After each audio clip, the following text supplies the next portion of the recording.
Pushed in with the sweep shot and straight to the man and he's absolutely missed. Kiwi team को बड़ा झटका।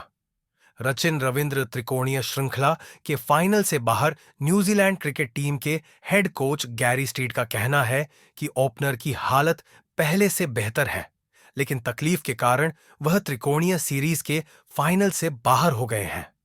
उनकी जगह तेज गेंदबाज लॉकी फर्ग्यूसन को टीम में शामिल किया गया है।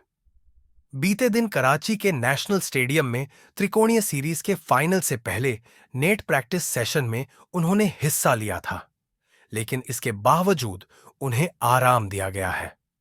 हेड कोच ने कहा कि रचिन रविंद्र के सिर में कुछ दिनों से दर्द था, लेकिन अब वह तेजी से ठीक हो रहे हैं और चैंपियंस ट्रॉफी से पहले पूरी तरह फिट हो जाएंगे।